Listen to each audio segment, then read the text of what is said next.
Hey everybody, Earon Chandler here, Government 635 Week 8 video. So basically we're supposed to talk about, considering the various different groups of people that the president has to persuade in order to get his agenda passed.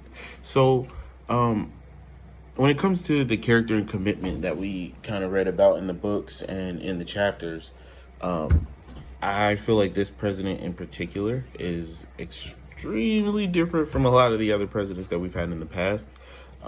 He spends a lot of his time undercutting a lot of the people that are on his side and finagling things to get his own personal agenda passed. I don't view him as having a particular commitment or character of any kind. I feel like he works towards whatever he feels is expedient at that moment. You know, and similar to a lot of the things that I've said in the past, if you look at his donors and the people that have given him money, that I feel like he's more committed to that. So, the NRA, for example, he took $30 million for them.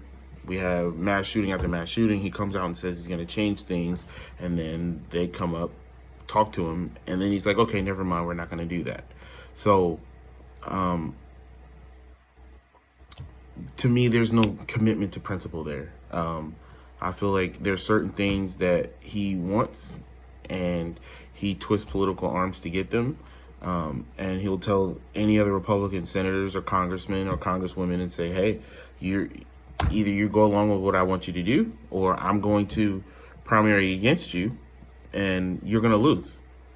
Donald Trump is at 70 to 90% approval rating amongst Republicans only. I think he cracked 50% approval in the country. I don't think he's ever done that. So, yes, as a president, I feel like you should, and you definitely probably have to persuade people to get on your side. But like in the situation with President Trump, you've seen he hasn't gotten people on his side. I mean, like, look at the tax cut bill. 82% of the benefits went to the richest people in the country. None of the Democrats voted for it. We still got the tax cut, so he didn't have to persuade Republicans to vote for a tax cut for the rich. I mean, that's what they were going to do. So it really depends on the president. It depends on their political will and the things and the lengths they're willing to go to get their agenda passed.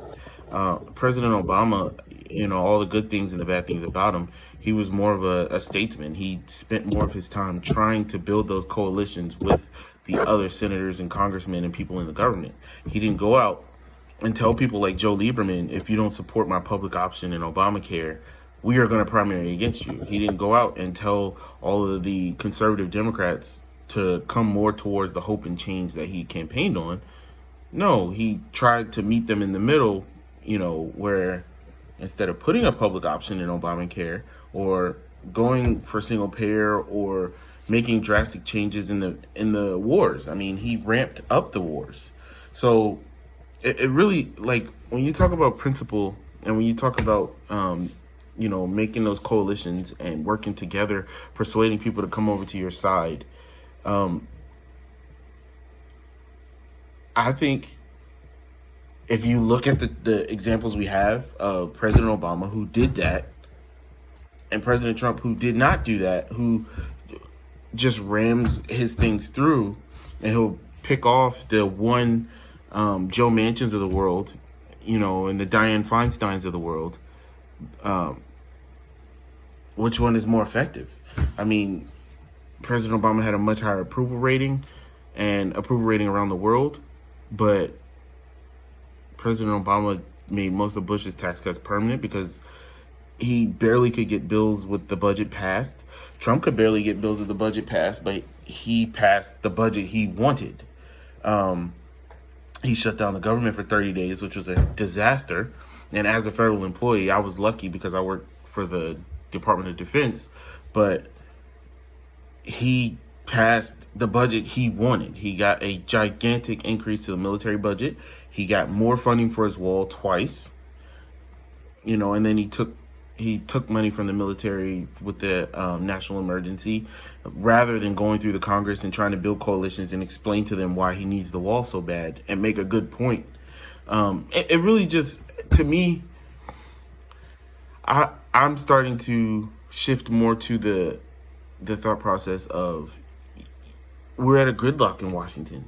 I don't know if the old way of the beer summits and trying to be as bipartisan as you were during like the Clinton era, I don't know if that's going to work anymore. I mean, Mitch McConnell is not going to listen to something a Democratic presidential candidate tells him, or like, let's say Bernie Sanders comes to him and tells him something, or Elizabeth Warren or Joe Biden, and say, oh, well, I guess I've been blocking all of these things for the past 10 years, 15 years, but I'm going to stop doing that now so that we can work together. He's not going to do that.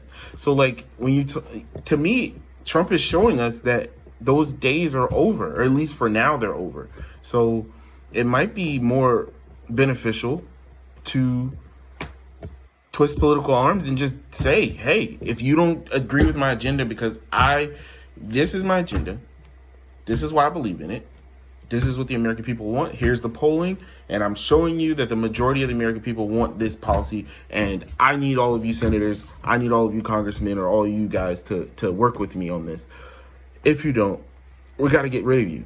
And I don't know, personally, I feel like that's better. When I was reading the history about President FDR and a lot of the things that he did, he would just put the onus on congressmen and senators that wouldn't support his New Deal. Like, he was in a situation similar to this, where he saw a gigantic issue.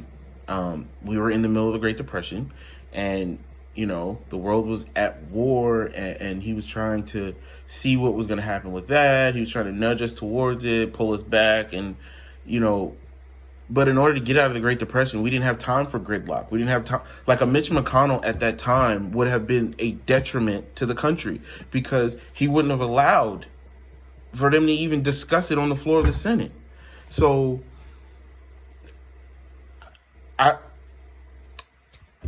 commitment to working with them and trying to hug it out and all that, I don't know if that's really as necessary anymore.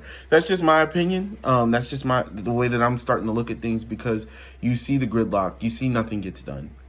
It takes them almost 6 months to pass a budget for the next year. I mean, it's getting out of control. Like, it's getting to the point where nothing is getting done unless you have an executive order. So I don't know. I'm definitely curious to see what you guys think. So let me know.